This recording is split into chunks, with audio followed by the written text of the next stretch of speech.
Swastiastu.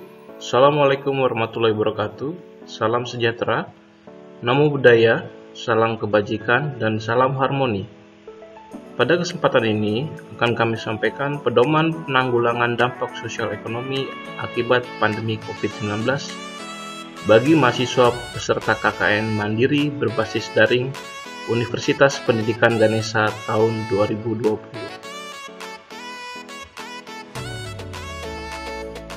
Kita awali dengan penjelasan tentang permasalahan sosial ekonomi di masa pandemi COVID-19. Seperti yang kita ketahui, persoalan ini lebih dari sekedar persoalan kesehatan. Pandemi ini telah mewujudkan diri sebagai mimpi buruk bagi kehidupan sosial ekonomi masyarakat. Hasilnya, kualitas kesejahteraan sosial masyarakat menjadi menurun. Namun dibutuhkan penanganan yang lebih mengedepankan pada aspek sosial budaya.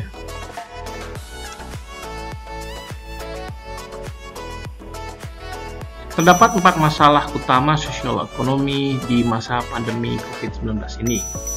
Yang pertama, ketidakpercayaan publik terhadap pemerintah, menurunnya kualitas kesejahteraan sosial masyarakat, stigma sosial terhadap ODP, PDP, dan pasien COVID-19, dan disinformasi atau hoax terkait COVID-19. Dan untuk memahami bagaimana cara mengatasi dampak sosial ekonomi tersebut, mari kita pahami satu persatu konsep dan langkah strategis berikut ini. Yang pertama adalah kita harus memahami fungsi sosial dari social distancing di masa pandemi COVID-19. Untuk memahami bagaimana cara mengatasi dampak sosial ekonomi tersebut, kita ketahui bahwa social distancing merupakan salah satu cara untuk memutus mata rantai COVID-19. Namun bagaimana cara menjalankan social distancing tanpa mengabaikan kebutuhan naluri manusia? Meskipun tidak sesempurna suatu interaksi sosial secara tatap muka, namun social distancing bisa dilakukan dengan menggunakan teknologi.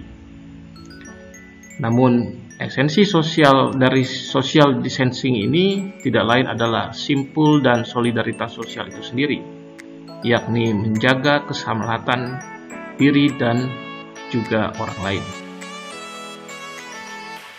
Berikut ini sejumlah kekeliruan di dalam memahami social distancing. Kita ketahui bersama bahwa semua pemahaman ini kuranglah tepat, karena pada dasarnya social distancing sangat berfungsi dalam memutus rantai penyebaran virus, sehingga kesehatan masyarakat menjadi terlindungi. Itulah mengapa keadaan menjadi tidak senormal biasanya. Dibutuhkan sebuah pembatasan aktivitas agar virus tidak mengalami penyebaran yang lebih luas.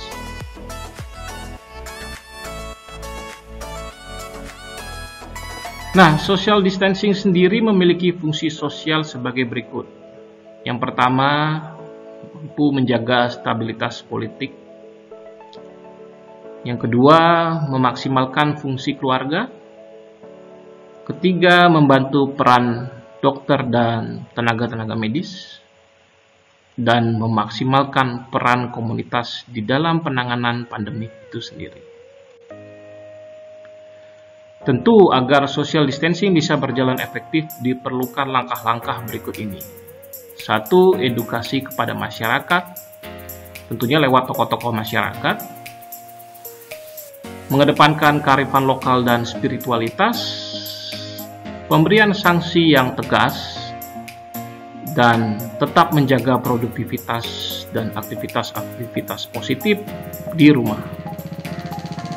Namun yang perlu diingat adalah keempat cara harus dijalankan dengan pendekatan sosial budaya dan dijalankan dengan penuh kedisiplinan. Berikutnya adalah bagaimana penanganan dampak pandemi COVID-19 di tingkat desa. Pandemi COVID-19 sendiri sudah masuk hingga ke pelosok. Kita sebagai bagian dari lingkungan sosial dapat berperan aktif di dalam mengatasi masalah tersebut, yakni dengan menjadi bagian gugus tugas atau gotong royong penanganan COVID-19 baik itu tingkat desa, RT, atau RW. Yang tentunya dengan memahami terlebih dahulu tentang kedudukan desa, sebagaimana pemaparan berikut. Peran desa sebagai lembaga pemberdayaan, pelayanan, dan kesejahteraan masyarakat memiliki peran yang krusial di dalam penanganan pandemi COVID-19. Untuk itu perlu dibentuk suatu gugus tugas penanganan pandemi dengan struktur tugas yang diantaranya yakni Ketua Satgas, Koordinator Kesehatan, Koordinator Keamanan, Koordinator Logistik, Koordinator Humas, dan Koordinator Relawan. Adapun tugas dari masing-masing koordinator adalah sebagai berikut. Berikut adalah peran dan fungsi masing-masing koordinator pada gugus tugas penanganan COVID-19 di desa.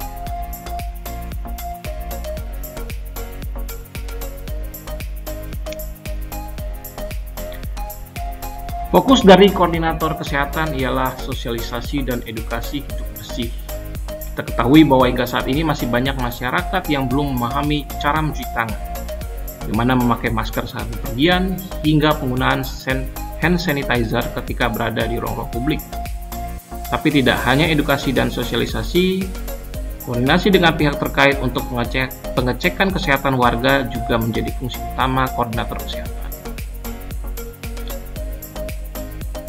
Berikutnya, tugas dari koordinator keamanan, yakni mengaktifkan sistem keamanan warga menjadi tugas yang krusial bagi koordinator keamanan. Sistem keamanan mulai dari screening kesehatan warga, terutama dari luar wilayah, hingga penertiban dalam pembatasan sosial di tempat-tempat umum merupakan peran dari koordinator keamanan. Untuk koordinator logistik, sebagaimana kita ketahui, untuk beberapa wilayah yang terkena pembatasan sosial, baik yang berskala kecil atau besar, persoalan pemenuhan logistik, terutama kebutuhan pokok seperti sembako, bisa dianggap sebagai masalah utama. Ketika banyak toko tutup dan membatasi jam buka mereka, maka sudah saatnya pihak koordinator logistik memastikan ketersediaan kebutuhan tersebut, yakni dengan memastikan ketersediaan yang ada di toko-toko atau warung-warung lokal hingga mengoptimalkan peran BUMDes. Tidak hanya mengantisipasi hoax dan disinformasi soal COVID-19, tugas dari koordinator humas juga harus memastikan sistem informasi kesehatan warga dapat berjalan dengan baik. Jangan sampai ada warga yang telat ditangani karena ketidaktahuan mereka akan pihak-pihak yang dapat dihubungi saat kondisi kritis.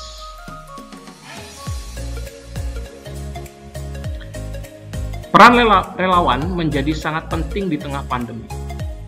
Koordinator relawan sebisa mungkin harus dapat merekrut para relawan, terutama dari kalangan pemuda. Namun pastikan bahwa perekrutan tersebut harus didasari pada kebutuhan dan melalui syarat yang relevan di bidang mitigasi. Berikutnya adalah tentang kearifan lokal sebagai solusi alternatif mengatasi pandemi COVID-19. Wajib dipahami, kearifan lokal sendiri dalam arti luas tidak terbatas pada norma-norma dan nilai-nilai budaya, tapi juga segala unsur gagasan termasuk yang berimplikasi pada teknologi, penanganan kesehatan, dan estetika. Kearifan lokal sejatinya adalah kebenaran yang telah mentradisi atau ajak dalam suatu daerah. Kearifan lokal memiliki kandungan nilai kehidupan yang tinggi dan layak untuk terus digali, dikembangkan, serta dilestarikan sebagai antitesis dari perubahan sosial budaya dan modernisasi.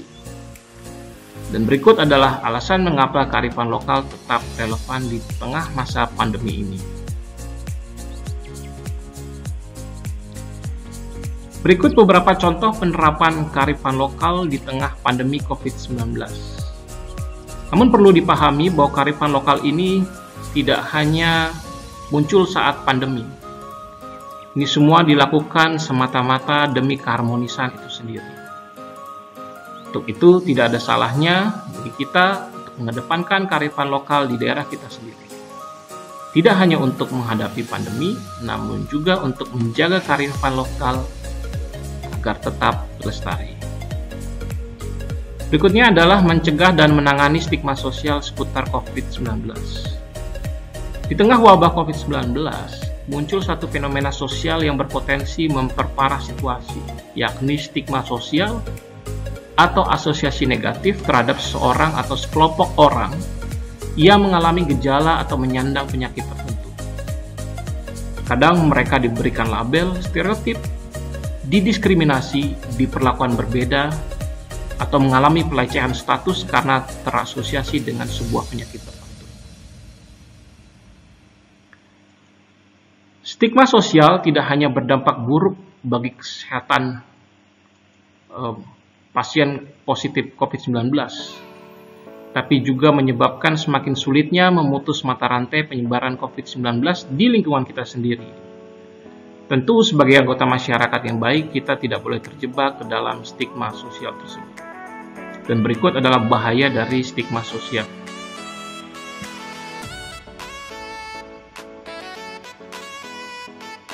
Bagaimana cara menghindarinya? Perlu dipahami bersama bahwa kenyataannya setiap orang berpotensi untuk menjadi ODP, PDP, bahkan pasien positif. Namun dengan tidak melakukan stigma sosial pada mereka, hal tersebut akan memudahkan seluruh pihak terkait yang berperan dalam penanganan pandemi COVID-19 ini.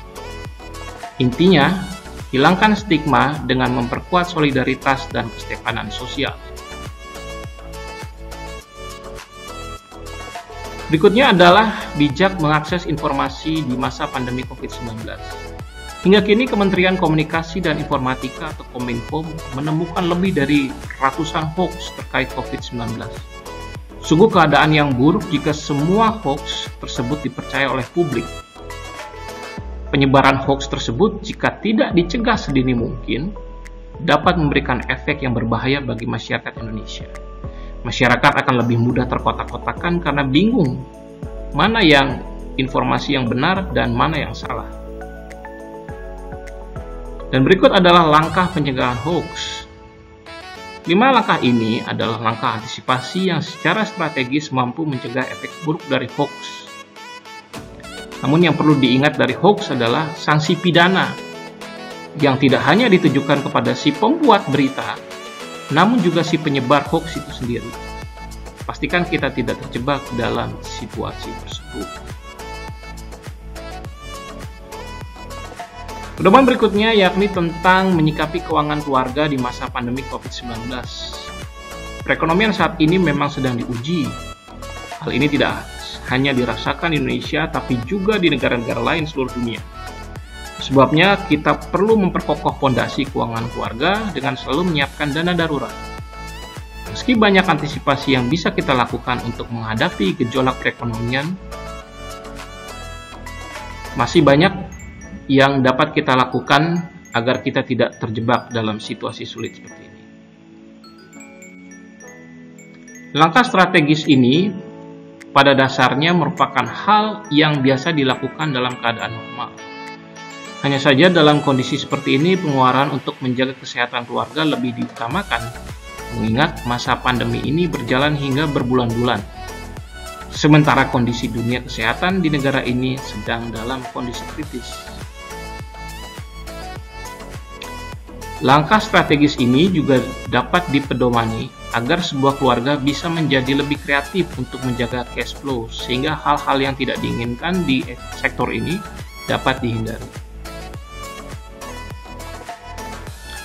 Nah, tidak jarang dari anggota masyarakat yang akhirnya terjebak dalam situasi keuangan yang sulit. Dengan segenap daya dan upaya, diharapkan usaha-usaha sampingan berikut ini bisa dilakukan agar masyarakat bisa survive di tengah pandemi. Kita bisa mencoba online shop, menjual makanan tahan lama, atau menjual rempah-rempah tradisional, cemilan sehat. Kita juga bisa menjual pulsa atau kuota murah, catering harian, menjalankan kursus atau bimbel, karena banyak peserta didik yang sekolah atau kuliah daring, dan juga menjual aneka kue atau gorengan. Nah, adapun strategi penjualannya sebagai berikut. Pertama, tetap terhubung dengan pelanggan di sosial media. Kemudian pastikan bisnis kita dapat ditemukan secara mudah di toko-toko online. Menjadi yang lebih terdepan dibandingkan kompetitor-kompetitor lain. Berani bersaing secara harga. Menjadi penjual yang tanggap situasi dan mempersiapkan langkah marketing efektif untuk bangkit berbisnis. Sosial media nampaknya menjadi media vital agar usaha kita bisa survive di tengah pandemi. Selain mempelajari online marketing lebih dalam lagi, ada baiknya juga memahami protokol kesehatan agar para pelanggan lebih merasa safety terhadap produk yang kita tawarkan. Berikutnya adalah program Kartu Prakerja sebagai program penanggulangan dampak pandemi COVID-19. Seperti kita ketahui bersama, Presiden Joko Widodo meminta program Kartu Prakerja diprioritaskan kepada masyarakat yang menjadi korban PHK atau pemutusan hubungan kerja akibat dari wabah COVID-19. Namun, tidak itu saja, para pengusaha mikro atau kecil yang terkena dampak juga dapat mengikuti program ini. Berikut ini syarat dan ketentuan dari Kartu Prakerja. Namun yang harus dipahami bersama adalah bahwa kali ini pemerintah memprioritaskan warga negara yang terkena dampak langsung dari pandemi ini. Pastikan teman atau sanak saudara yang sudah memenuhi syarat dan kriteria bisa memperoleh manfaat dari Kartu Prakerja ini. Berikut ini sejumlah pertanyaan yang kerap muncul ketika bicara mengenai Kartu Prakerja. Namun untuk lebih detailnya kita bisa mengunjungi situs Kartu Prakerja di www.prakerja.go.id. Dan berikut adalah alur program Kartu Prakerja dari awal pendaftaran hingga pengisian survei keberkerjaan. Di pojok kanan bawah sudah tertera alamat website, email, dan call center yang dapat dihubungi untuk mendapatkan informasi yang lebih detail tentang Kartu Prakerja. Dan berikut ini adalah sejumlah referensi dan website yang dijadikan sumber dalam pembuatan pedoman ini. Dan silakan diakses untuk mendapatkan pemahaman yang lebih komprehensif tentang penanganan COVID-19. Demikian pedoman ini kami sampaikan, semoga dapat bermanfaat bagi masyarakat di tempat pelaksanaan KKN. Sebagai penutup, kami haturkan Parama Santi. Om Santi Santi Santi Om. Terima kasih.